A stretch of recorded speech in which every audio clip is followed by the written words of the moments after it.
Сайн байцгаана уу? Би Дорнот аймгийн 12 дугаар сургуулийн бага боловсролын багш Долгормоо байна. 5 дугаар ангидаа эдүүдийн хичээлийг хэрэгжүүлж байгаа туршлагаасаа та бүхэндээ танилцуулж байна.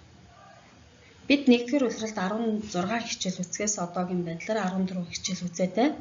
Дараах сэдвүүдээр нэмээд гурвалжин, мөн 10-ийн бутархай, 10-ийн бутархай нэмэх хасах, 10-ийн бутархай үржих хөндлөлийг үзээд явж байна. Манай анги 48 хүүхэдтэй. Бүх сурагчид таблет болон гар утсаа ашиглан хичээлдээ бүрэн дүүрэн оролцдог. Энэ оролцож байгаа оролцоонд хамгийн чухал гэж боддог юм аа. Манай ангийн хувьд бол давуу онцлог талтай байдаг. Учир нь ухаалаг дэлгэцийг бид бүх хичээлдээ ашигладаг. Мөн эдүүдийн хичээлдээр ашиглаж хүүхдүүдтэй шинэ хичээлийг зөвхөн чиглэлийн багш чиглүүлж өгч хүүхдүүд багштай хамтран хичээл зохион байгуулдагаараа хамгийн онцлог байдаг. Миний хувьд бол ерөнхийдөө хүүхдүүдэд энэ шинэ дасгал даалгаврыг яаж хийх вэ гэдэгт чиглүүлэгчийн үүрэг гүйцэтгэдэг. Ингэснээр бол хүүхдүүд өөрийн сонирхлын дагуу самбарт гарч дэлгэцэн дээр ингэж хийнэ гэж бусдад арга зүйг бас таниулах ийм үйлүүдийг хийж ажилладаг. Ингэснээр хүүхдүүд бусд нь нэгнээсээ суралцах боломжийг бүрдүүлдэг. За өөр таалагдсан бодлого бодох нь хамгийн чухал гэж байгаа.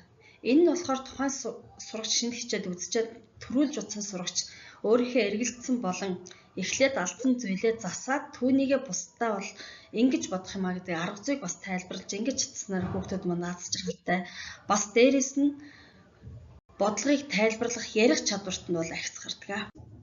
7 хоног бүрийн эхэнд нэгд өдөр өмнөх 7 хоногт үзсэн хичээлээ дүгнэн анализаа ярилцдаг. Ингээд хин хідэн цом авсан, ямар цом авсан, цаашид яаж цомоо ахиулах вэ гэдгийг ярилцдаг.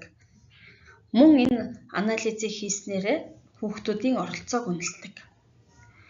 Хүүхдүүдийн оролцоог эцэг эхчүүд мэдээлдэг. Мэдээлэхдээ ангийн группээр дамжуулан мэдээлэл өгнө.